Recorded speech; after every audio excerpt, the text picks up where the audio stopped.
Mari kita berdoa, saudara-saudari. Tuhan Yesus, kami cinta padamu. Oh Tuhan Yesus, sore hari ini Tuhan, firman-Mu itu adalah firman yang hidup, yang pasti bisa menyuplai kami. Berkati pembicaraan kami hari ini Tuhan, terfokus kepada sasaran-Mu, bisa terfokus kepada hasrat hati-Mu, berguna bagi kami, dan menyukakan hati-Mu. Berkati Tuhan pembicaraan kami, berbicaralah di dalam pembicaraan kami. Terima kasih Tuhan Yesus, di dalam nama Tuhan Yesus kami berdoa, haleluya, amin. Puji Tuhan, ada beberapa saudara-saudari yang baru pertama kali mengikuti Bible Study ini. Ya, apa yang akan disampaikan memang kali ini itu menu untuk para pelajar Alkitab yang sungguh-sungguh ingin memahami Alkitab. Ya. Tetapi walaupun demikian saya percaya ya pasti isi pemberitaan ini akan tetap bisa menyuplai, bisa menjadi berkat, walaupun mungkin saudara-saudari tidak bisa menangkap seluruhnya. Jadi ini sudah ke-12 kali kita mengadakan Bible Study, tetapi khusus di poin Kerajaan 1000 tahun ini sesi yang kedua. Ya. Jadi seperti yang minggu lalu saya sampaikan, titik konsentrasinya ada di kata masa depan. Karena ya, teologi kekristenan yang sangat berpengaruh mengajarkan bahwa 1000 tahun pemerintahan Kristus itu sudah terjadi. Karena itu saya memilih judul ini, Masa Depan, bahwa 1000 tahun pemerintahan Kristus yang tercatat di dalam Wahyu pasal 20 itu memang belum terjadi. Karena itulah saya menggunakan kata masa depan. Kita review sedikit ya. Jadi dalam berita yang lalu, saudara-saudari, kita sudah melihat bahwa penafsiran kerajaan 1000 tahun yang secara simbolis menghasilkan anggapan bahwa kerajaan 1000 tahun itu sudah terjadi sekarang. Gitu. Dan teologi di aliran ini sangat berpengaruh sekali di dalam kekristenan. Sehingga ketika kita di pemulihan Tuhan memberitakan tentang kerajaan 1000 tahun, itu banyak yang mental karena dalam konsepsi para pendengar sebagian, kerajaan 1000 tahun kan sudah terjadi sekarang. Gitu. Makanya di sini dan di minggu lalu saya menekankan sekali bahwa kerajaan 1000 tahun di dalam Wahyu pasal 20 itu bukan simbolis, tetapi literal. Ya. Karena dampak negatifnya, ya, dampak negatif dari ajaran kerajaan 1000 tahun itu sudah terjadi, itu sama dengan ajaran Himeneus dan Filetus di dalam 2 Timotius. Ya. Jadi minggu lalu kita sudah bahas ini. Ajaran Himeneus dan Filetus itu disebut sebagai penyakit gangren. Kalau di LAI itu kanker, tapi teks aslinya gangren. Gangren itu pembusukan anggota tubuh karena kekurangan aliran darah. Dan menurut kitab Imamat, darah itu adalah hayat.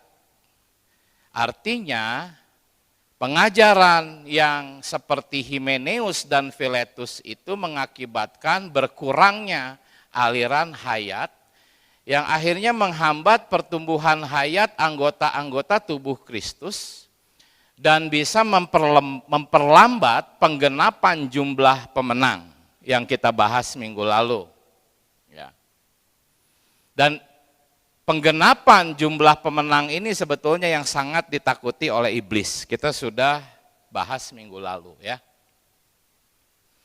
Nah, saudara-saudari, dampak negatifnya apa dari pengajaran bahwa kerajaan 1000 tahun itu sudah terjadi? Sama dengan Himeneus Filetus berkata kebangkitan tubuh sudah terjadi. Dampak negatifnya apa? Ya, menghasilkan pemikiran jikalau kerajaan 1000 tahun sudah terjadi, apa gunanya berusaha untuk bertumbuh dalam hayat? Ya. Kaum beriman akan menjadi seperti gadis bodoh yang kehilangan motivasi untuk mempersiapkan diri bagi kedatangan mempelai mereka, Kristus. Kehilangan motivasi untuk menanggulangi ego, kehilangan motivasi untuk melatih roh bagi pertumbuhan hayat menuju kematangan. Ini dampak negatif dari ajaran kerajaan 1000 tahun sudah terjadi. Ya. Nah, secara tidak langsung, mengajarkan ajaran kerajaan 1000 tahun sudah terjadi sama saja dengan mengajarkan bahwa sasaran Allah sudah tercapai. Gitu kan?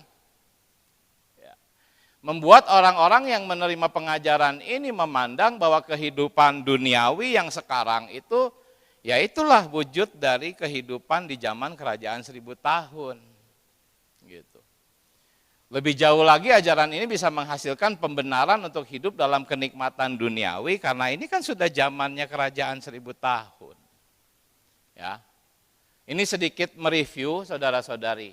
Karena itulah saya minggu lalu menekankan prinsip pertama ya dari pelajaran ketiga yang kita miliki, yaitu apa? Menafsirkan Alkitab sedapat mungkin terlebih dahulu harus secara harfiah. Itu sudah dijelaskan panjang lebar minggu lalu. Mengenai poin kedua sampai ke 10, itu cukup umum di dunia penafsiran Alkitab di kekristenan diakui ini. Ya. Nah, hari ini kita akan melihat beberapa poin di pelajaran keempat. Tetapi lihat, saking pentingnya di pelajaran keempat pun diulangi lagi mengenai memahami firman Allah secara harfiah. Harus menjadi pendekatan utama kita. Jadi minggu lalu kita sudah bahas ini. Jangan sedikit-sedikit dianggap sebagai simbol, ditafsirkan secara rohani dan sebagainya. Tidak. Pertama harus melakukan pendekatan secara harfiah. Alasannya apa? Minggu lalu sudah disampaikan, saya tidak ulangi di sini. Ya. Nah, yang menarik, saudara-saudari, ini kan pelajaran tentang prinsip menafsirkan Alkitab. Kalau di dunia teologi kekristenan itu hermeneutika namanya, dipelajari di sekolah-sekolah Alkitab. Ini sama sebetulnya, prinsip kita dalam menafsirkan Alkitab.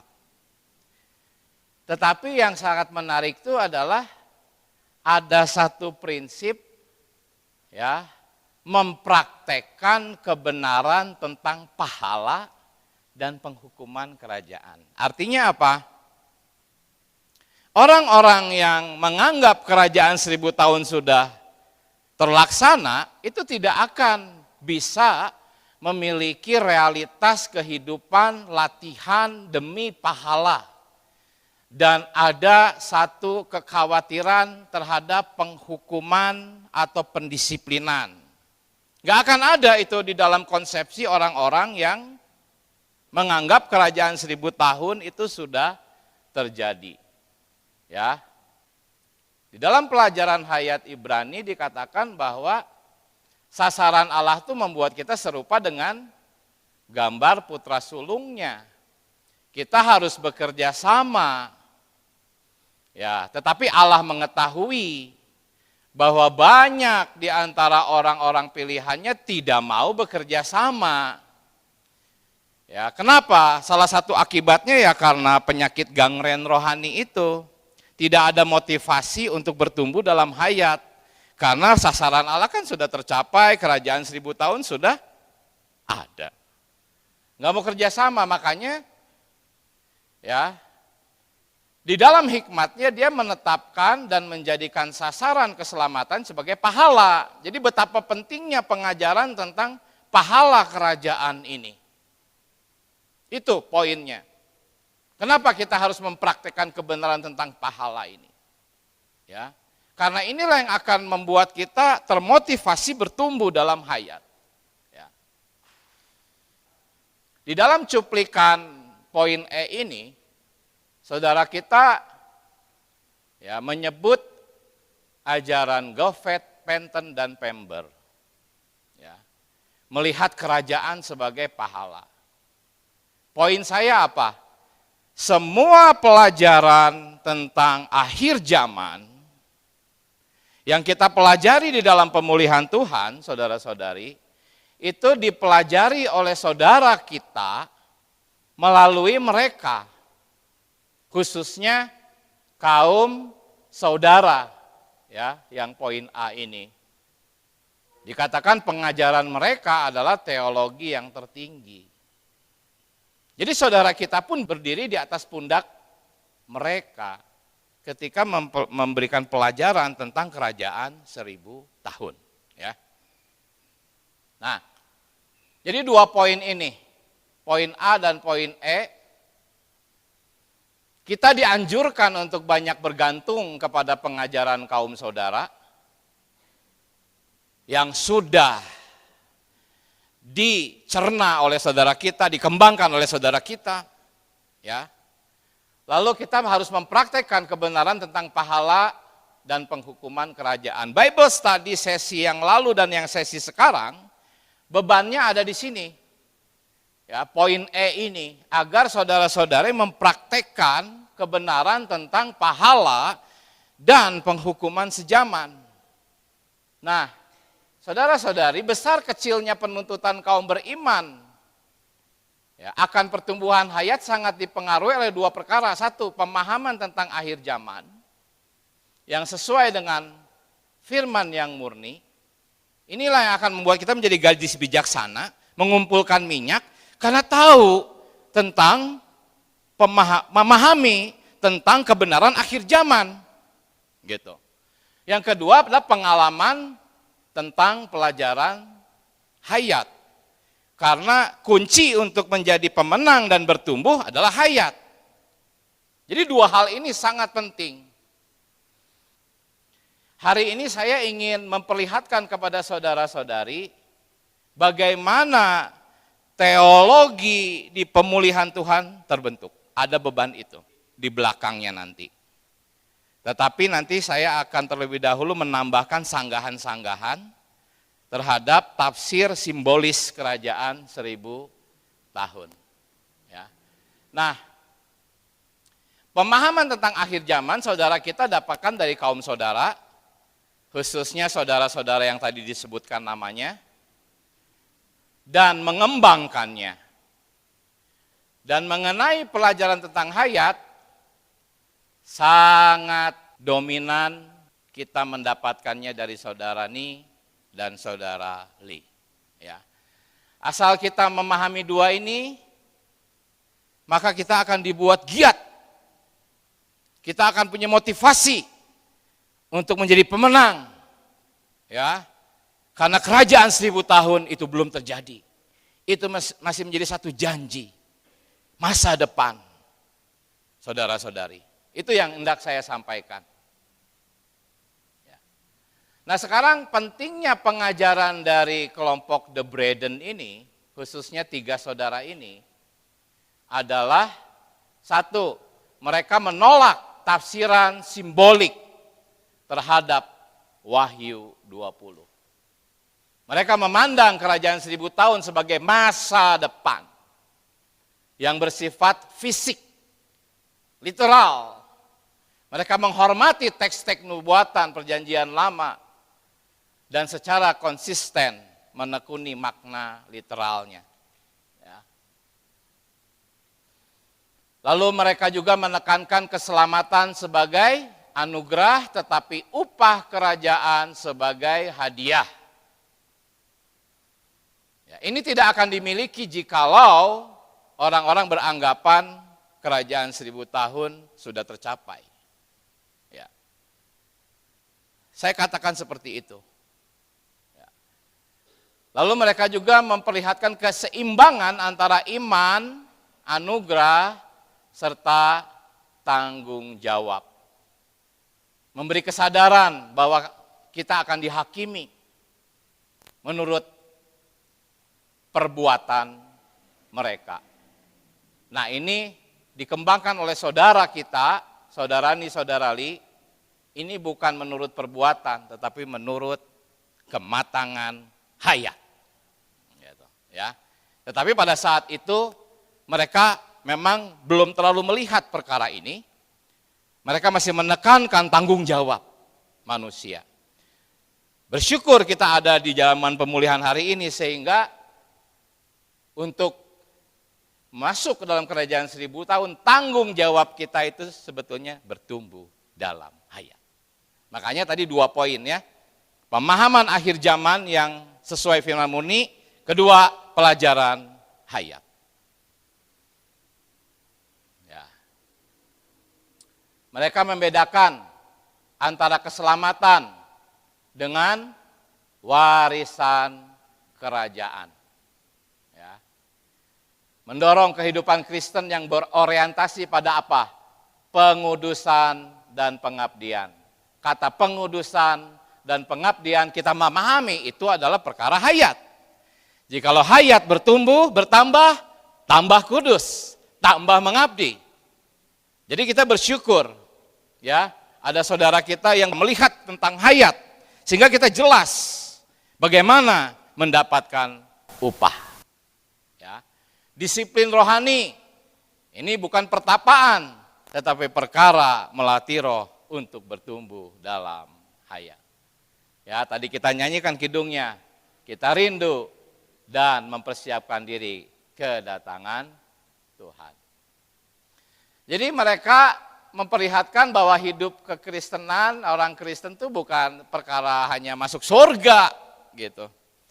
Seperti sekarang, gua udah percayalah pokoknya pasti masuk surga. Tidak, ini mereka semua yang memperlihatkannya, ya, dan mereka mengkoreksi ajaran-ajaran amil dan postmil yang minggu lalu kita bahas.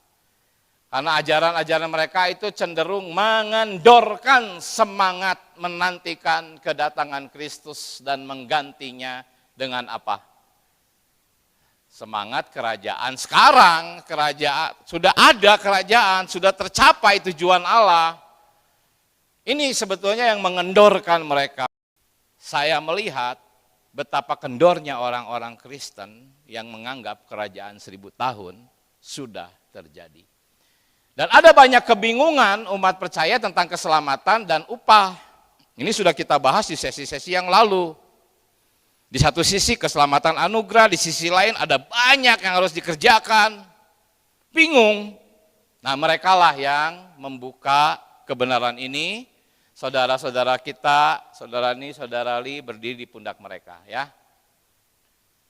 Baik, nah sekarang saudara-saudari saya mau masuk ke dalam sanggahan lebih lanjut terhadap pandangan kerajaan 1000 tahun sudah terjadi atau sudah digenapi.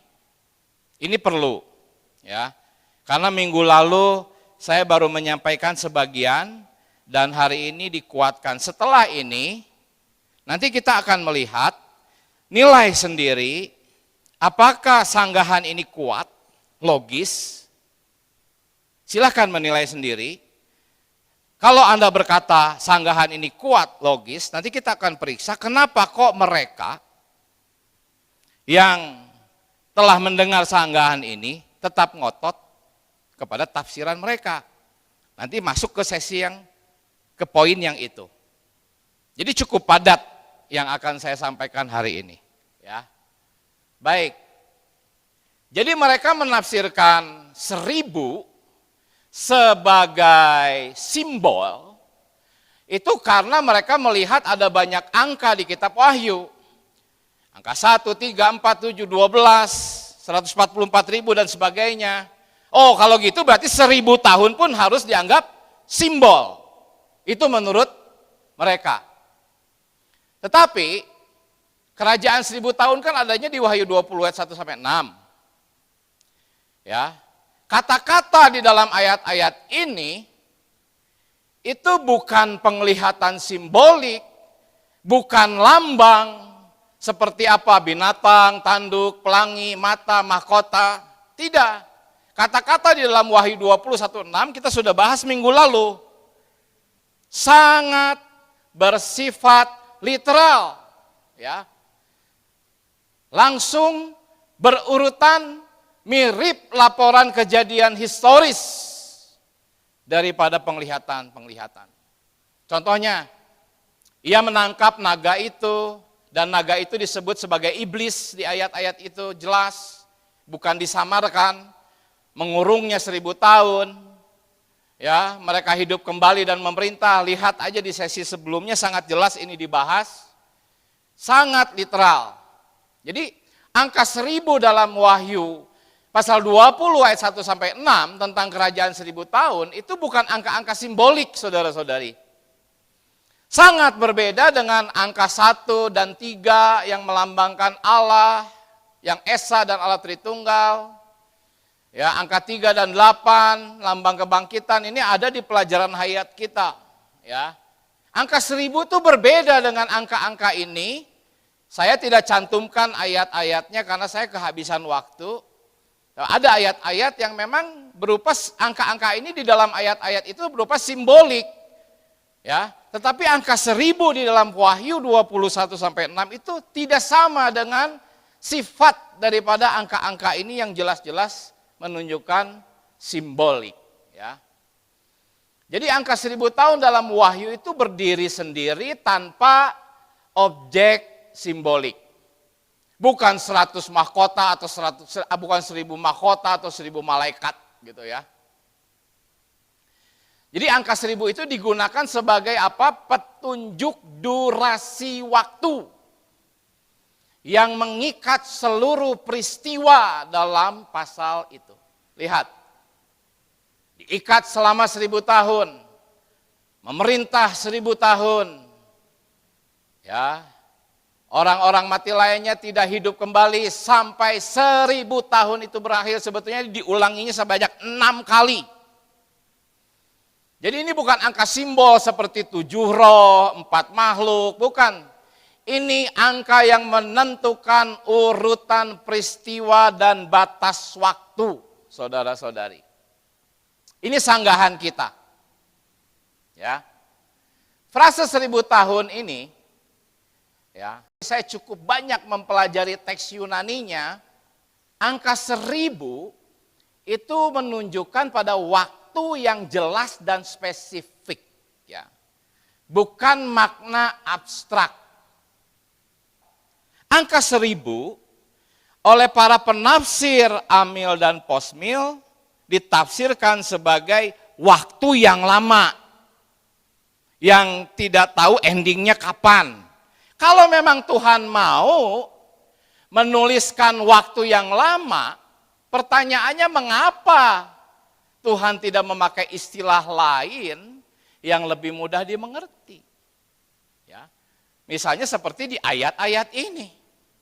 Kenapa harus pakai angka 1000 untuk memperlihatkan atau memberitahukan tentang waktu yang lama. Seharusnya sudah aja pakai ayat yang jelas, lama, waktu yang seperti ini. Betul nggak? Ini secara logis, saudara-saudari. Tafsir simbolik yang mereka lakukan terhadap frase 1000 tahun justru mengaburkan makna. Jadi seolah-olah Tuhan itu sedang bermain teka-teki. Gitu. Tidak, Tuhan itu sangat rindu kita memahami firman-Nya. Yang bisa dipermudah oleh Tuhan, Dia akan permudah. Ya. Yang bisa membuat kita paham dengan cepat, Dia tidak akan menggunakan cara yang lama. Tidak, itu cara Tuhan. Kalau Tuhan menggunakan ilustrasi, perumpamaan, simbol-simbol, itu bukan untuk membingungkan kita, justru untuk mempermudah kita. Kalau untuk menunjukkan waktu yang lama, pasti Tuhan akan menunjukkan waktu yang lama seperti ayat-ayat tadi. Nggak akan pakai angka 1000, seperti nggak ada kerjaan gitu. Seperti Anda yang suka hobi kasih teka-teki ke teman, bingung temannya, seneng lihat orang bingung. Enggak, Tuhan enggak seperti itu. Ya. Tafsiran 1000 tahun yang dibuat simbolik justru membuat teks itu jadi enggak jelas. Ini bukan sifat Tuhan. Ya. Membuat apa? Pembaca umum tidak bisa menangkap artinya tanpa bantuan sistem teologi tertentu. Ngapain dipersulit? Ini bertentangan dengan apa? Dengan prinsip dasar komunikasi Alkitab yang ditulis untuk apa? Untuk bisa dibaca, dimengerti, diyakini oleh orang biasa, saudara-saudari. Jadi ini sanggahan terhadap penafsiran simbolik angka 1000. Ya. Sekali lagi dalam teks Yunaninya, angka 1000 yang diulang sebanyak 6 kali, itu adalah angka yang tepat dan tetap. Ya. Diulangnya frase 1000 sebanyak 6 kali, itu memperkuat gagasan tentang periode waktu yang spesifik dan literal, bukan simbol yang ambigu. Ya. Kita tidak akan pernah melihat angka-angka seperti 7, 12, 144 yang memang simbol diulangi seintens itu. Tidak, saudara-saudari. Ya. Alasan mereka adalah kitab Wahyu itu penuh dengan simbol. Itu alasan mereka. Sehingga angka 1000 harus dibuat menjadi simbol, dimaknai secara rohani. Jikalau demikian, maka ayat-ayat ini tentang 40 hari air bah, 70 tahun pembuangan, 3 hari kebangkitan, itu juga bisa dong kita maknai secara simbol ya. Seenaknya aja kita tafsirkan secara simbol. Tidak, 40 hari itu benar-benar 40 hari. 70 tahun benar-benar 70 tahun. Saudara-saudara, 3 hari benar-benar 3 hari. Ya. Sama dengan angka 1000, kalau Anda pelajari minggu lalu, saya sudah tunjukkan.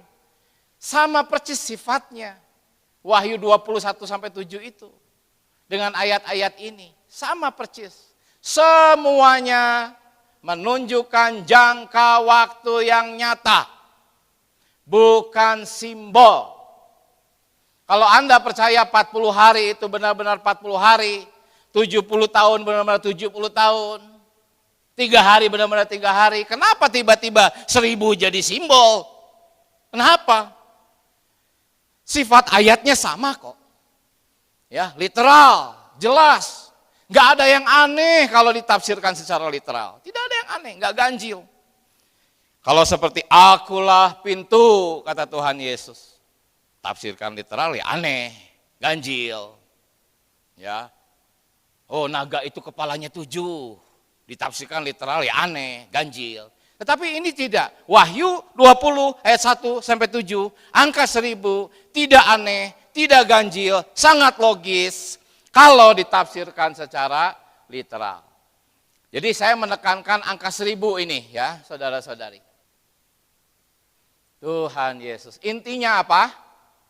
Penafsiran yang konsisten menuntut kita memperlakukan 1000 tahun dalam Wahyu 20 dengan cara yang sama seperti angka-angka tadi, ya, yang menunjukkan waktu. Ya, kecuali kalau memang angka-angka itu jelas-jelas simbol, kita pasti akan memperlakukannya sebagai simbol. Peristiwa-peristiwa di dalam Wahyu pasal 20 ayat 7 tentang pengikatan iblis, kondisi dunia, selama periode pelepasan iblis dan seterusnya itu tidak aneh, tidak konyol, sangat masuk akal jikalau ditafsirkan secara literal. Jadi prinsipnya, jika makna literal masuk akal, jangan cari lagi makna yang lain. Itu prinsipnya. Semoga saudara-saudari bisa menikmati ini. Ya, sekali lagi ini memang pelajaran atau menu untuk para pelajar Alkitab. Nah, sekarang saya ingin menyanggah tafsir simbolik. Kalau tadi saya menyanggah tafsir simbolik angka 1000, sekarang saya akan menyanggah tafsir simbolik tentang pengikatan iblis. Karena bagi mereka pengikatan iblis pun simbol. Ya. Saya akan sanggah, tapi sebelumnya saya akan perlihatkan dulu bagaimana mereka menafsirkan tentang pengikatan iblis. Mereka meyakini bahwa pengikatan iblis itu sudah terjadi sekarang. Iblis sudah diikat. Wahyu 20 ayat 3. 2 dan 3 dimasukkan ke jurang maut, diikat 1000 tahun. Sudah terjadi kata mereka, ya. Kapan? Pada kedatangan pertama Kristus. Ya, ini ayat-ayat yang mereka pakai nih. Nanti saudara-saudara bisa periksa. Pengikatan iblis itu bersifat progresif kata mereka. Puncaknya itu nanti katanya. Nanti ketika dia datang. Ya.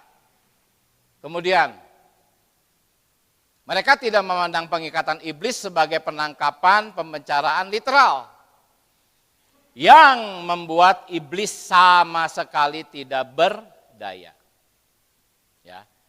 Meskipun iblis diikat, mereka mengakui iblis masih aktif katanya. Masih bisa menggoda, membutakan, menyebabkan kejahatan dan penderitaan. Itu tafsiran mereka. Mereka menganggap pengikatan ini hanyalah pembatasan. Tidak total, hanya pembatasan. Pembatasan apa? Otoritas dan kemampuan yang membuatnya tidak dapat menguasai bangsa-bangsa secara global. Artinya, iblis tidak mampu menguasai seluruh dunia. Penyebaran Injil masih bisa dilaksanakan. Orang-orang masih bisa diselamatkan. Orang-orang masih mau mendengarkan Injil. Itu bukti iblis sudah diikat katanya. Sudah dibatasi. Ya. Khususnya memang dalam hal penyebaran Injil. Tetapi waktu zaman Tuhan Yesus belum datang, wah itu katanya merajalela. Tapi ketika Tuhan Yesus datang, oh Injil diberitakan. Injil meluas. Itu bukti iblis sudah diikat. Itu kata mereka ya. Lalu apalagi? Mereka mengatakan bahwa penyesatan, pemberontakan masih ada. Walaupun iblis sudah diikat, ya, itu karena apa? Karena ada sifat dosa di dalam manusia. Itulah, iblis memang sudah diikat, tetapi kan sifat dosa masih ada. Itulah yang menyebabkan kekacauan, pemberontakan, dan sebagainya. Nanti kita akan melihat sanggahannya. Jadi bagi mereka, tujuan pengikatan iblis Ya, bagi mereka itu adalah untuk membuat misi Injil global bisa dilaksanakan. Itu. Ya. Jadi iblis dibatasi, pengikatan itu pembatasan katanya, sehingga apa? Sehingga gereja dapat memberitakan Injil. Ya. Nah, sekarang sanggahannya ya, saudara-saudari. Frase Yunani yang secara harfiah agar tidak lagi, kata tidak lagi, ini teks Yunaninya ya, hina meeti. Tidak lagi menyesatkan bangsa-bangsa. Secara kuat menyiratkan penghentian total dari studi tata bahasanya. Ya. Maksudnya apa? Penghentian total dari tindakan yang sebelumnya ada. Jadi dari ada menjadi tidak ada. Itu makna hina meeti. Tidak lagi. Bukan pembatasan sebagian, bukan. Tetapi sepenuhnya setan benar-benar tidak aktif ya, dalam penyesatan bangsa-bangsa. Setan benar-benar dibelenggu, disingkirkan dari arena dunia. Ya. Nah, frase ini jangan lagi kata yang sangat lugas dalam teks Yunaninya, saudara-saudari. Seperti yang tadi saya sampaikan, penghentian total dari suatu tindakan. Ya. Dia ditangkap, dibelenggu, dimeteraikan, dimasukkan ke jurang maut. Artinya dia benar-benar disingkirkan dan tidak punya akses lagi kepada bangsa-bangsa. Ini kesimpulan dari studi kata hina meeti. Saya tidak sampaikan secara lengkap di sini. Ya. Nah, saudara-saudari, tujuan jangan lagi ini, itu jelas kok. Agar aktivitas iblis terhenti. Kata jangan lagi, hina meeti ini analoginya seperti ini. Ya. Misalnya Anda berkata kepada anak Anda, jangan lagi makan permen. Apakah Anda bermaksud, dikit-dikit bolehlah? Begitu enggak? Tidak mungkin Alkitab mencatat jangan lagi dengan teks Yunani yang begitu jelas kalau maksudnya hanya dibatasi sebagian. Kalau enggak boleh lagi makan permen, ya jangan lagi sama sekali. Itu analogi sederhananya ya. Bukan dibatasi boleh dikit-dikit gitu, bukan. Ya. Nah, bukti yang sangat kuat itu ada di Wahyu pasal 27 dan 9. Ya. Bahwa apa? Penyesatan bangsa-bangsa itu baru terjadi setelah iblis dilepaskan. Artinya apa? Sementara dia dibelenggu, tidak ada penyesatan yang dilakukan oleh iblis. Jelas. Ya. Ini bukti yang sangat kuat. Hanya ketika dia dilepaskan di ayat ke-7, baru terjadi penyesatan. Jadi gak masuk akal. Kalau selama 1000 tahun itu, iblis diikat, dibelenggu, dimasukkan ke jurang maut, dia masih bisa beraktivitas. Tidak mungkin, karena ayat 7-nya jelas, dia dilepaskan, baru ada penyesatan. Ya. Nah, mengenai daging, zaman 1000 tahun memang ada bangsa-bangsa masih punya sifat daging. Tetapi saudara-saudari, pemerintahan Kristus literal pada saat itu jauh lebih kuat daripada kekuatan sifat dosa dalam daging. Sehingga tidak ada pemberontakan. Pemberontakan Gog dan Magog hanya terjadi ketika iblis dilepaskan. Walaupun saat itu bangsa-bangsa masih memiliki sifat dosa. Sampai di sini, kenapa ada tafsir seperti ini? Salah satunya karena mereka tidak melihat siapakah bangsa-bangsa di dalam kitab Wahyu pasal 20 ayat 1 sampai 6. Kita sudah pelajari di sesi yang lalu 2 berita. Bahwa bangsa-bangsa itu adalah orang-orang yang bukan anak-anak Allah. Silahkan dengarkan lagi. Ya. Tetapi dalam pemikiran mereka ya bangsa-bangsa itu ya sekarang umum hari ini. Jadi inilah saudara-saudari pandangan mengenai sifat pengikatan iblis. Ya, sanggahan yang dasar tekstualnya sangat kuat, didukung oleh bukti tekstual yang meyakinkan. Sebetulnya masih banyak, hanya tidak akan cukup waktunya untuk saya sampaikan, saudara-saudari. Nah, pertanyaannya sekarang, mengapa banyak penafsir Alkitab tetap mempertahankan pandangan mereka? Walaupun argumen-argumen yang tadi, bahkan yang lebih kuat lagi, lebih lengkap lagi, itu tidak menggoyahkan mereka. Mereka tetap saja mempertahankan pandangan mereka. Kenapa? Kita sekarang masuk ke tahap berikutnya. Masuk ke dalam apa? Melihat sistem teologi mereka. Ini udah mulai masuk ke beban yang lain. Mulai dari sekarang, saya akan menyampaikan perbandingan. Bagaimana kita di dalam pemulihan Tuhan menafsirkan Alkitab, kita bandingkan dengan sistem teologi mereka. Ya. Topik kerajaan 1000 tahun ini hanya ilustrasi untuk menyampaikan beban ini. Kalau Anda menangkap berita ini, Anda akan sangat bersuka cita, buku-buku kita begitu banyak sekali. Dan buku-buku itu, pelajaran hayat, semua yang tertulis di dalam pemulihan Tuhan, dibangun oleh prinsip menafsirkan Alkitab yang akan saya bandingkan sekarang dengan sistem hermeneutik mereka. Ya.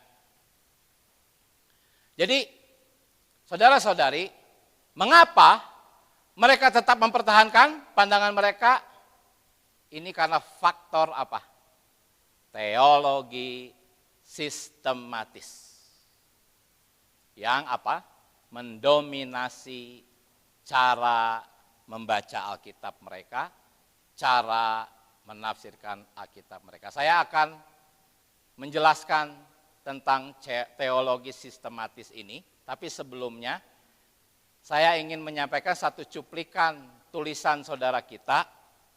Ini kata-kata saudara kita, ya. Teologi yang tradisional dan fundamental telah menjadi apa? Satu teologi yang disistematiskan atau sistematik. Banyak orang Kristen mengagumi teologi sistematis yang demikian. Namun janganlah setuju dengan teologi sistematis.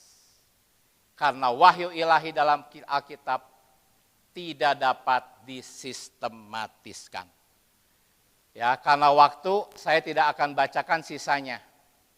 Ya, nanti saudara-saudari bisa ulang baca ini kata-kata saudara kita, komentar saudara kita tentang negatifnya teologi sistematis yang nanti akan kita lihat kenapa ini membuat mereka tetap mempertahankan konsepsi yang jelas-jelas sudah diruntuhkan oleh argumen tekstual yang kuat. Kenapa? Ya. Jadi apakah teologi sistematis? Teologi sistematis itu adalah suatu usaha untuk menyusun apa? Ajaran-ajaran utama. Ada banyak ajaran-ajaran utama. Ya. Disusun ke dalam satu sistem supaya konsisten, menyeluruh dan saling mendukung. Tidak saling bertentangan. Itu tujuan teologis sistematis dibuat. Ya. Nah, sederhananya apa? Teologi sistematis itu cara untuk mengumpulkan dan menata atau menyusun berbagai ajaran doktrin penting dari Alkitab. Ini saya beri contoh aja sebagian ya. Ajaran-ajaran yang akan disusun. Ya. Seperti menyusun kepingan-kepingan pasal. Itu tujuan teologi sistematis. Supaya cocok satu dengan yang lain, tidak bertentangan satu dengan yang lain, harus bikin teologi sistematis. Itu makna dari teologi sistematis. Ya. Setiap doktrin-doktrin ini, saudara-saudari, awalnya itu berasal dari tafsiran-tafsiran yang dikumpulkan, dianalisis, digabungkan, disusun menjadi satu kesatuan yang beraturan. Mereka berharap tidak ada yang saling bertentangan, supaya solid, begitu anggapannya ya. Tema-tema, topik-topik ini ya yang menyusun teologi sistematis itu melalui proses menjadi apa? Ini tuh doktrin sistematis. Arti apa? Artinya doktrin yang sudah menjadi doktrin sistematis itu artinya sudah apa? Sudah dirumuskan, sudah dibakukan secara resmi di masing-masing aliran. Semua doktrin sistematis ini akhirnya tersusun menjadi teologi sistematis. Masing-masing aliran beda-beda teologi sistematisnya. Gitu. Ya. Setiap aliran ya, Reform, Lutheran, Katolik, Baptis, Pentakosta punya teologi sistematis versinya masing-masing. Ya. Nah, sampai di sini nanti ada yang bertanya, kita juga kan punya teologi sistematis. Nanti akan masuk ke sana, ya. Akhirnya apa? Teologi sistematis itu menjadi standar pengajaran dan tafsir. Menjadi standar. Ya. Doktrin-doktrin sistematis itu tersusun menjadi teologi sistematis dalam satu aliran. Misalnya saja aliran Amil dan Reform. Ya. Kita ambil contoh. Doktrin-doktrin sistematis yang tersusun menjadi teologi sistematis dalam satu aliran, biasanya itu adalah apa? Doktrin yang diakui secara resmi melalui apa? Credo. Pengakuan iman. Tapi bukan hanya itu. Ditambah dengan apa?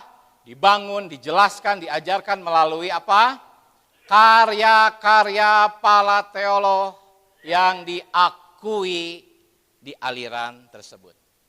Ya, ini baru satu jenis ya, ada jenis Amil yang lainnya ya. Nah, pengakuan iman credo dari Amil Reform ini itu contohnya ini. Ya. Ada beberapa pengakuan iman atau credo.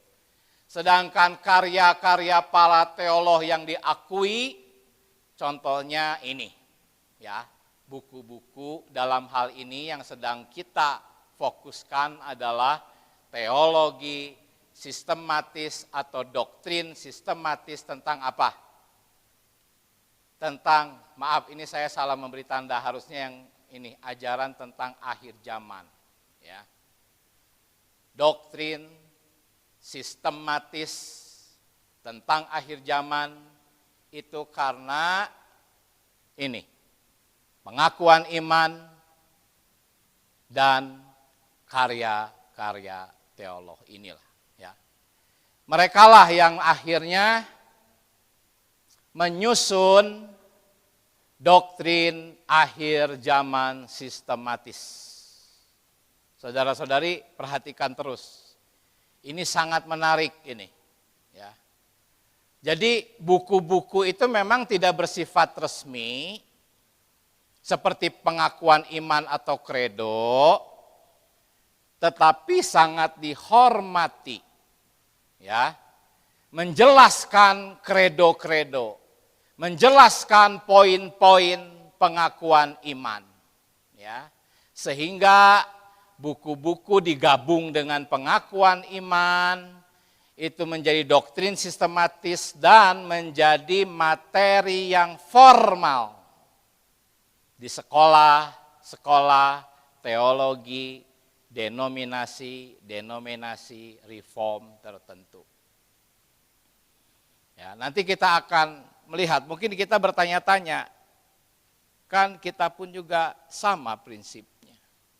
Ya, pelatihan-pelatihan kita menggunakan buku-buku yang sudah dibakukan, buku-buku yang sudah diakui. Nanti kita akan melihat perbedaannya, saudara-saudari. Ya. Anda harus memahami ini. Ya, jadi akhirnya doktrin ya yang sudah dimasukkan ke dalam pengakuan iman dan ditulis dalam buku-buku karya-karya tokoh yang dihormati, itulah yang disebut dengan doktrin sistematis. Dalam hal ini kita sedang menyoroti doktrin akhir zaman sistematis mereka, ya, tentang kerajaan. Doktrin ini telah dibakukan baik secara organisasi maupun akademik. Ya. Nah, ini perhatikan di sini. Itu doktrin sistematis apa? Hasil tafsiran. Tetapi pada akhirnya apa? Doktrin sistematis yang tersusun menjadi teologi sistematis ini menjadi apa? Aturan tafsir. Ya, menjadi aturan tafsir. Ini yang akan kita soroti, saudara-saudari. Ya, bukan hanya lagi hasil tafsiran, tetapi sudah menjadi aturan tafsir yang membatasi bagaimana cara Alkitab harus ditafsirkan. Itu saudara-saudari. Doktrin atau teologi sistematis sudah menjadi juri, sudah menjadi penentu, sudah menjadi pembuat aturan. Sehingga mereka tidak berani melanggar sistem teologi mereka. Jikalau seseorang ada di aliran yang tadi amil reform mungkin, udah nggak berani lagi para penafsirnya untuk melanggar aturan ini. Ya, teologi sistematis versi mereka. Begitu pula dengan yang di Katolik, begitu pula dengan di Pentakosta dan di mana-mana, semua memiliki aturannya masing-masing tentang bagaimana menafsirkan Alkitab. Itu. Inilah doktrin sistematis. Ya. Artinya apa? Seorang penafsir itu akan cenderung menafsirkan Alkitab selaras dengan teologi sistematis versi aliran mereka. Karena itu jika seseorang menafsirkan Alkitab, ajaran mereka akan diuji apakah sesuai dengan doktrin sistematis aliran kita. Seperti itu. Sampai di sini apakah kita juga tidak berbahaya? Kita pun juga bisa seperti itu kok. Bisa. Kita pun juga punya kok naluri semacam itu. Ya. Nah, akhirnya proses yang tadi itu saudara-saudari menjadikan poin-poin ini menjadi aturan. Oh, kerajaan 1000 tahun itu simbolik, itu sudah jadi aturan. Sudah.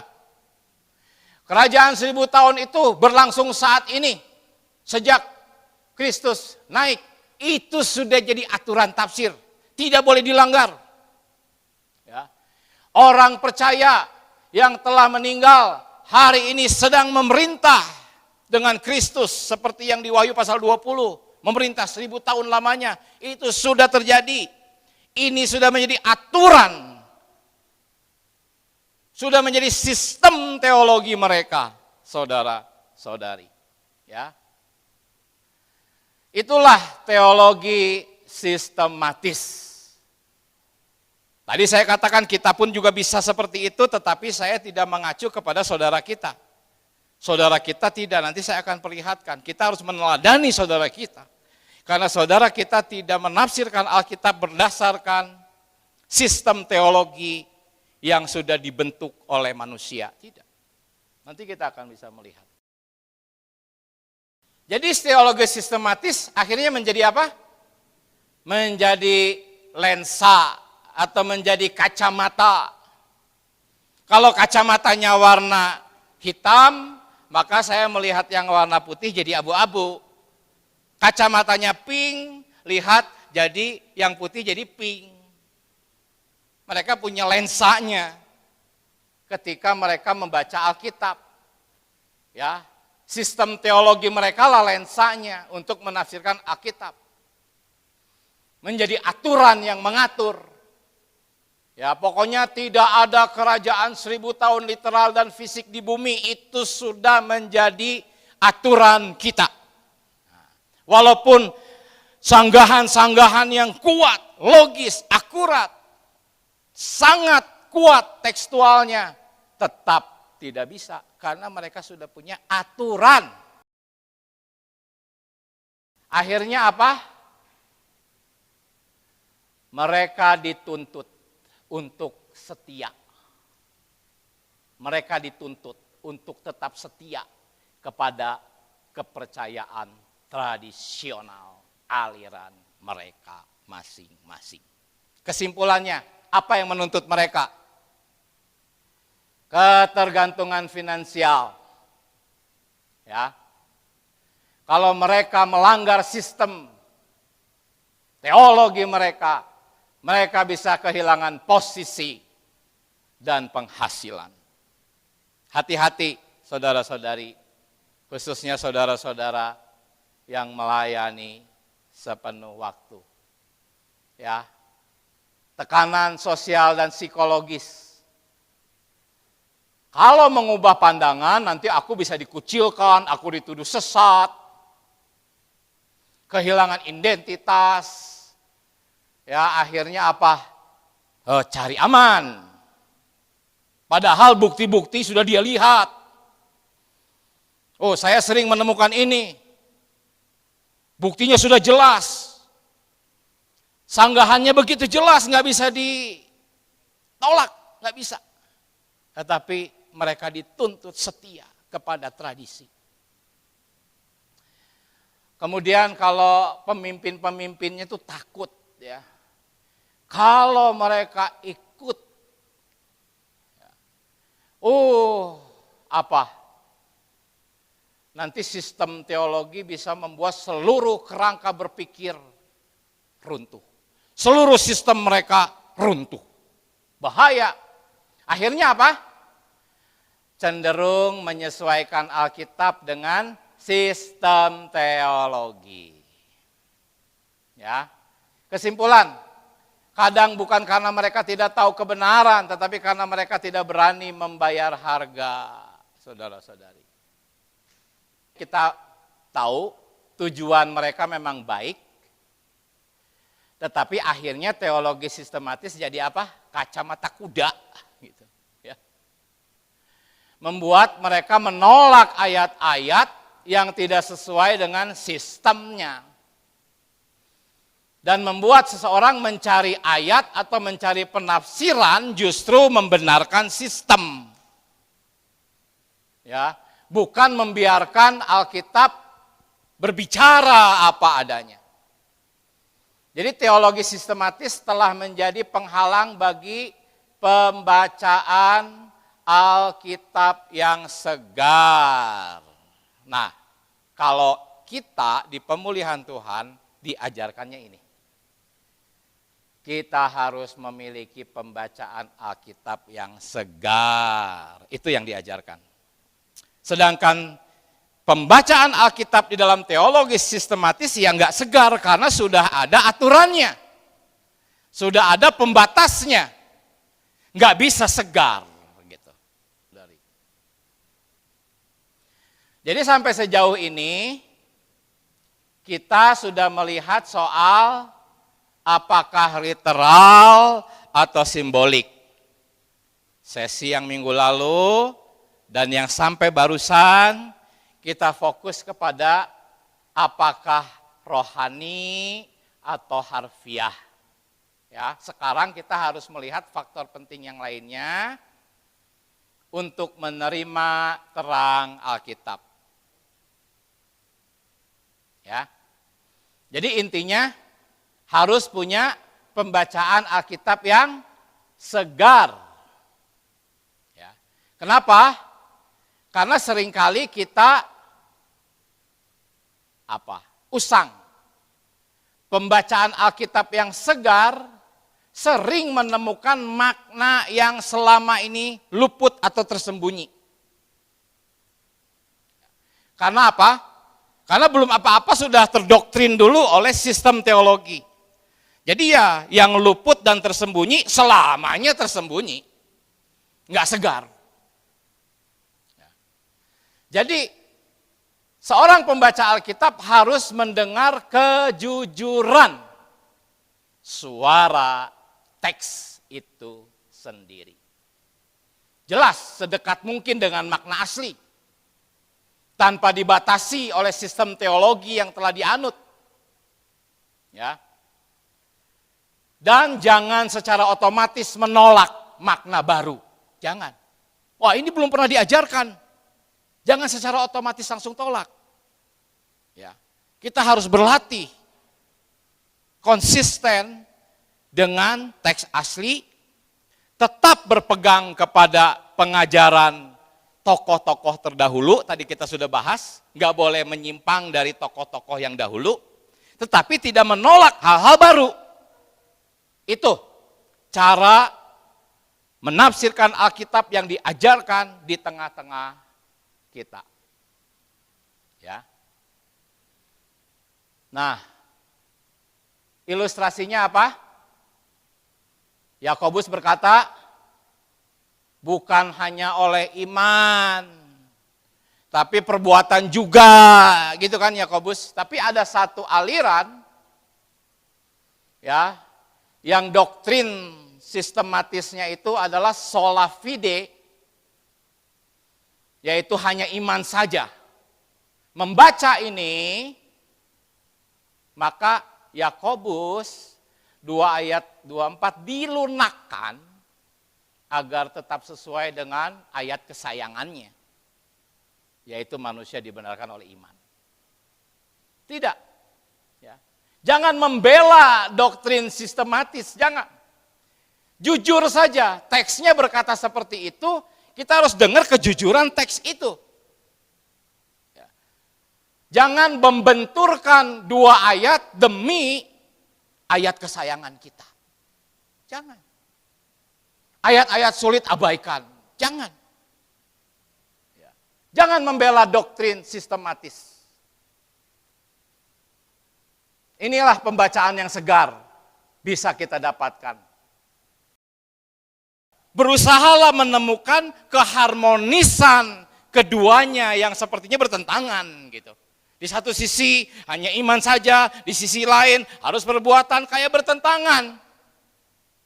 Berusaha memahami, ada kok keharmonisannya. Mengenai ini kita sudah sering bahas ya, tentang pahala dan penghukuman. Itu sebetulnya yang mengharmoniskan.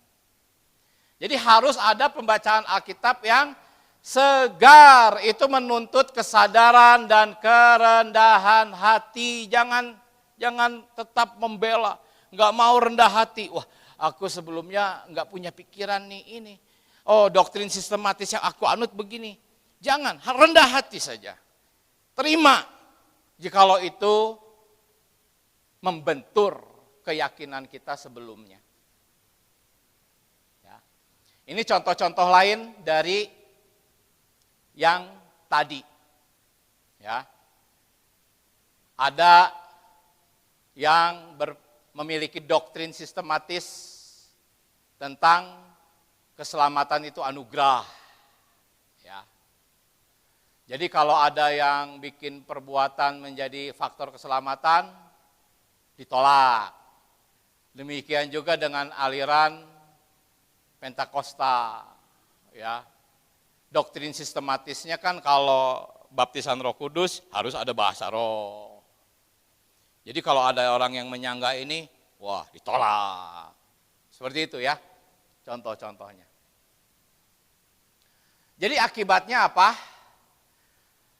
Mereka tidak membiarkan teks Alkitab berbicara apa adanya. Mana bisa segar pembacaan Alkitab yang semacam itu? Semuanya karena kerangka teologi. Ya. Jika Wahyu berkata, oh 1000 tahun, mereka langsung, sistem kami 1000 tahun adalah simbolis. Langsung spontan. Maka kita harus menafsirkan 1000 tahun sebagai masa yang panjang. Nggak bisa segar pembacaan Alkitabnya, saudara-saudari, kalau sikap seperti itu. Ya, ini ilustrasi tentang peta. Anda punya peta yang lama, lalu Anda menemukan jalan baru, pilih. Ya, mau tetap pakai peta lama atau ubah petanya, gitu. Ya, peta itu adalah teologi sistematis yang lama, sedangkan Alkitab tuh ya medan. Kadang-kadang kita menemukan jalan baru. Tetapi pembacaan Alkitab yang segar bukan berarti bebas tafsir atau anti teologi, ya saudara-saudari. Melainkan apa? Suatu sikap membaca Alkitab. Nah ini yang tidak dimiliki oleh prinsip hermeneutik mereka. Yaitu apa? Roh, huruf kecil roh manusia. Dan hati yang terbuka. Nanti kita akan melihat. Ya, sambil tetap setia pada makna teks aslinya. Walaupun kita siap, mungkin gak nyaman. Ini ajarannya baru ini. Ini ajarannya gak sesuai. Seperti yang sudah lama ini saya dengar nih. Jangan buru-buru. Agar kita memiliki pembacaan Alkitab yang segar. Ya. Nah, banyak pelajaran Alkitab memerlukan pemulihan praktek pembacaan yang melibatkan roh dan kasih. Karena itulah harus memerlukan prinsip penafsiran Alkitab yang lengkap. Apa maksud penafsiran Alkitab yang lengkap itu apa maksudnya? Maksudnya tuh ini, yang poin kuning ini. Ini enggak ada di dalam ilmu hermeneutik, di sekolah-sekolah teologi enggak ada. Jadi ini yang saya maksudkan lengkap.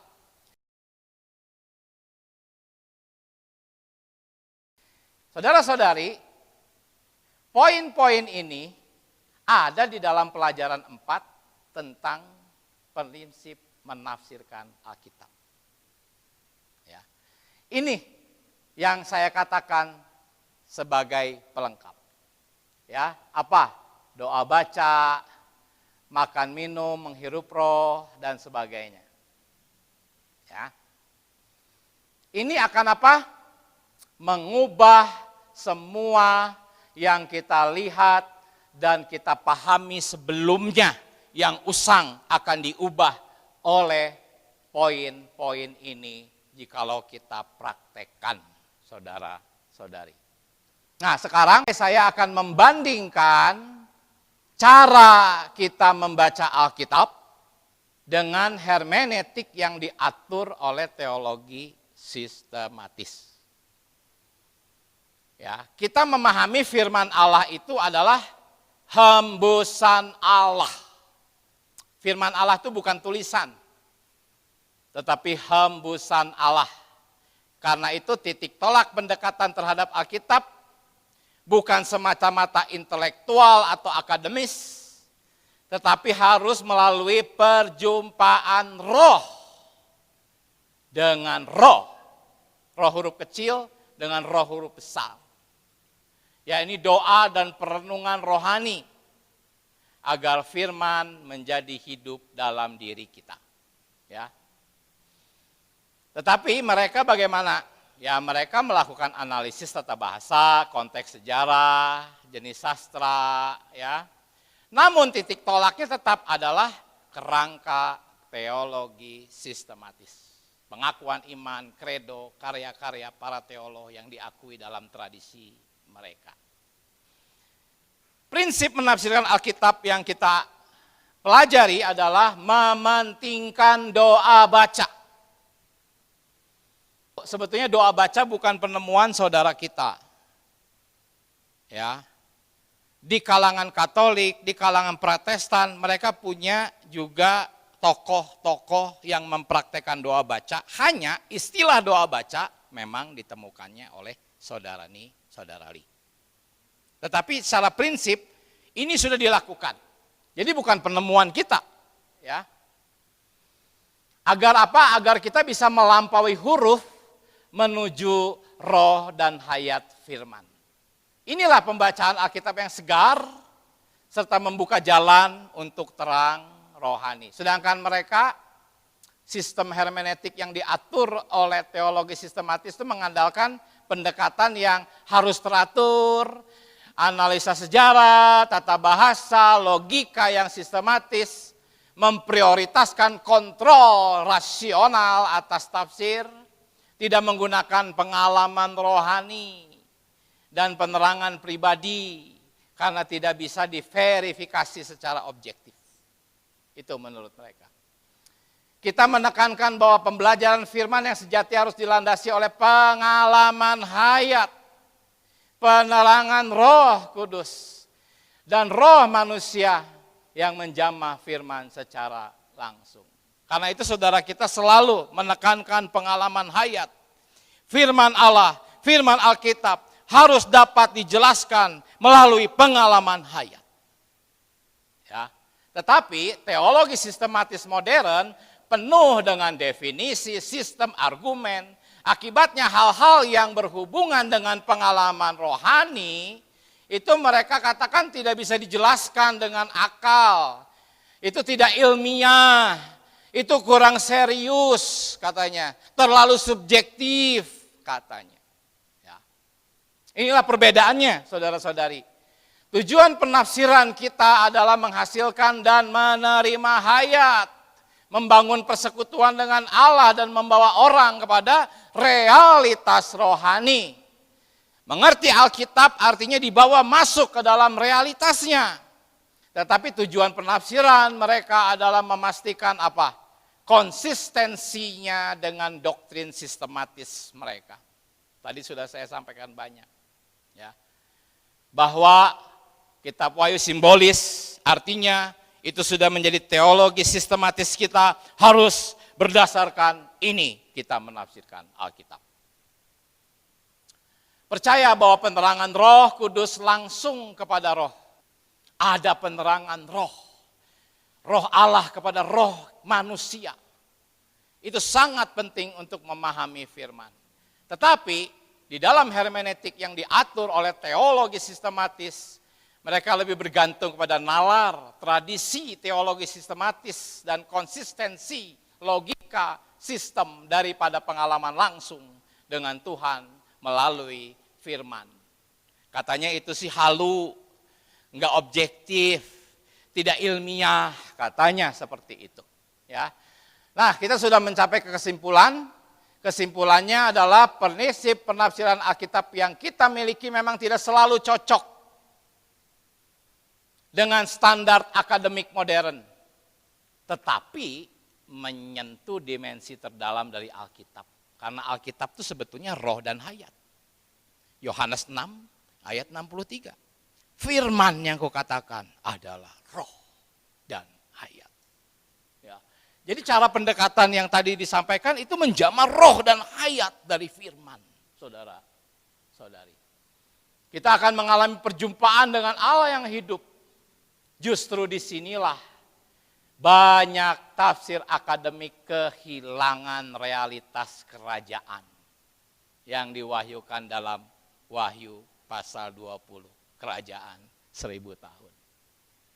Ya. Jadi inilah saudara-saudari cara kita menafsirkan Alkitab Kesimpulannya, kita menekankan bahwa prinsip menafsirkan Alkitab harus dilandasi oleh pengalaman hayat, penerangan Roh Kudus, dan roh manusia yang menjamah firman secara langsung. Teolog pun perlu menjadi pendoa. Ini sangat penting, saudara-saudari. Bukan hanya pemikir, ya, seminar-seminar, khotbah, pemuridan perlu menggabungkan pengajaran doktrin dan latihan rohani. Kita menolak pendekatan yang kaku, simbolik berlebihan, atau didikte oleh teologi sistematis tertentu. Sebaliknya banyak penafsir Alkitab yang cenderung membiarkan teologi sistematis mengendalikan tafsir mereka. Banyak penafsir Alkitab lebih fokus kepada hal-hal lain, seperti sejarah, bahasa, atau aturan dari Alkitab. Tetapi mereka jadi kurang memperhatikan atau melupakan sisi penting yang seharusnya ada, yaitu sisi pengalaman pribadi yang mendalam dan spiritual dengan Tuhan saat membaca firman-Nya. Hasilnya apa? Penafsiran mereka menjadi simbolik, alegoris, seenaknya, nggak cocok soalnya dengan sistemnya. Kalau ditafsirkan literal, padahal harus mendahulukan yang literal, tapi karena nggak cocok, semua dibuat jadi simbolik. Ya, karena tidak sesuai dengan struktur teks, ya, yang literal dan kronologis sistem teologi mereka. Khususnya, apa yang kita bicarakan di 2 sesi ini adalah tentang doktrin akhir zaman, kerajaan 1000 tahun. Baik, mohon maaf, agak sedikit lewat waktu, saya sampai di sini. Semoga saudara-saudari tetap segar, ya, tidak capek. Silahkan saudara-saudari, boleh kalau ada yang mau menanggapi, 1-2 orang silahkan. Boleh menambahkan, menanggapi, boleh. Ya, silahkan. Cek, nah udah bagus. Menanggapi yang ini sih. Jadi di sana kan ada sistematik tadi? Teologi sistematik ya. Di mana yang saya lihat dari masing-masing teologi sistematik itu ada banyak aliran. Dan teologi sistematik ini bagi saya sih bukan sesuatu yang mutlak. Yang mutlak adalah firman-Nya. Tetapi penafsiran itu tidak mutlak karena lahir dari manusia. Contohnya adalah teologi sistematik satu dengan yang lainnya bisa bertolak belakang. Padahal firman tidak mungkin bertolak belakang. Itu pendapat saya pribadi ya. Jadi yang namanya teologi sistematik ini bisa jadi salah. Karena udah jelas ada yang bertentangan. Pasti ada salah satu yang benar, ada salah satu yang salah. Nah, sedangkan firman tidak mungkin salah. Ya, jadi mungkin itu yang saya percayai. Nah, tetapi yang saya pernah ketahui, Alkitab itu sebenarnya tidak berbeda dengan kita. Ada tubuhnya, ada jiwanya, ada rohnya. Jadi Alkitab itu punya fisiknya. Huruf hitam di atas putih itu adalah tubuhnya. Dan kita bisa menjamah Alkitab itu menggunakan tubuh kita. Kita melihat, kita berbicara, membaca, itu tuh kita hanya menjamah tubuhnya. Tapi bisa jadi ketika kita menjamah tubuhnya, pikiran kita kemana-mana. Bisa seperti itu. Baca, sambil kita ngelamun. Ya, yang mungkin yang pernah baca firman yang cukup panjang, saya juga sering seperti itu. Nah, tetapi sebenarnya firman juga dia punya jiwa. Jadi ketika kita membaca, berpikir, lihat historisnya seperti apa, membayangkan dan lain sebagainya, itu jiwa kita mencerna firman. Tetapi ada yang lebih dalam lagi bahwa sebenarnya dikatakan bahwa firman itu adalah hembusan Allah. Firman itu adalah roh Allah itu sendiri. Sehingga kita bisa menjamah firman itu menggunakan roh kita. Nah, berapa banyak kita memiliki pengalaman yang demikian? Mungkin kita banyak pengalaman kita hanya menjamah dari alam fisik, yaitu hitam di atas putih, kita berbicara enggak masuk ke otak kita. Mungkin juga kita masuk ke dalam otak kita sebagai, oh ini sejarah, ini etika, ini adalah pengajaran yang di luar. Tetapi kita tidak menjamah Alkitab di dalam roh. Nah, saudara-saudari, yang tadi mengenai sistem teologi sistematik, kan tadi bisa jadi salah, betul nggak? Dan saya cukup yakin tidak ada yang final dari teologi sistematik. Tetapi firman Tuhan kita bisa jamah secara roh, yang bisa dikatakan kita belum tentu perlu didoktrin oleh orang lain, tetapi kita secara pribadi bertemu dengan Tuhan lewat firman yang adalah roh. Nah, memang itu perlu pengalaman secara pribadi dan tidak bisa pengalaman yang asal-asalan. Jadi kita tidak bisa menerjemahkan firman secara pribadi, tetapi roh kitalah yang bertemu dengan firman yang adalah roh lewat penuntutan-penuntutan kita.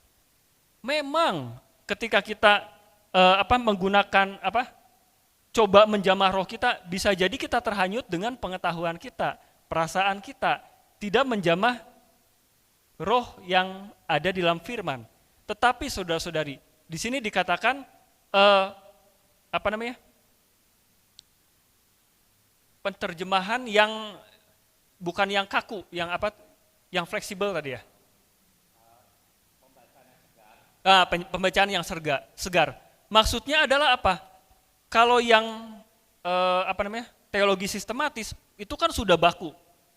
Karena sudah baku, bisa jadi kita udah enggak memikirkan bersentuhan dengan roh, udah jelas A, B, C, D.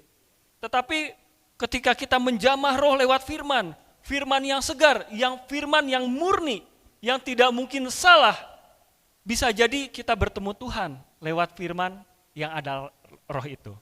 Mungkin itu sih perasaan saya ya. Juga menambahkan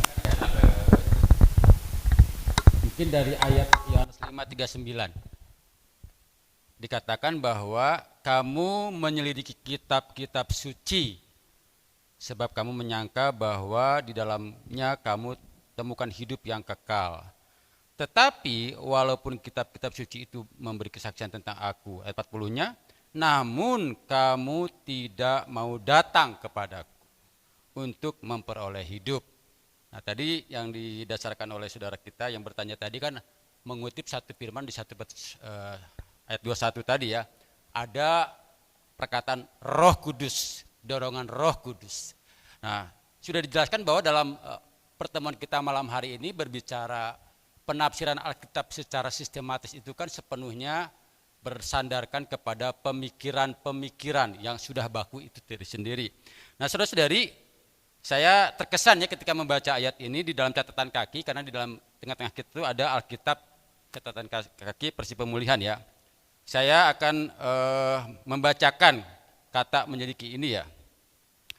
Menyelidiki kitab suci bisa terlepas dari datang kepadaku. Para penganut agama Yahudi menyelidiki kitab suci, namun mereka tidak mau datang kepada Tuhan. Kedua perkara ini harus berjalan seiring. Karena kitab suci bersaksi tentang Tuhan, tentunya tidak terpisah dari Tuhan. Saudara-saudari, itu sudah disampaikan juga oleh saudara kita, bahwa aspek Alkitab itu dua, yang tertulis dan yang roh. Ya, bahwa di dalam Yohanes 2 Korintus 3:16 bahwa hukum yang tertulis itu aspek yang pertama dari Alkitab yang kita pegang. Tetapi ingat bahwa aspek yang kedua dari Alkitab Yohanes 6:3 bahwa perkataan-perkataan itu adalah roh dan hayat. Nah, saya sangat terjamah justru dengan perkataan tadi barusan bahwa kita perlu memiliki pembacaan yang segar gitu ya. Nah, pembacaan segar itu berkaitan kita berkontak dengan roh itu sendiri. Tidak terkurung oleh sesuatu yang sudah diaturkan, yang sudah ditetapkan oleh manusia itu sendiri. Mungkin itu yang saya tambahkan dari pertanyaan tadi ya. Puji Tuhan.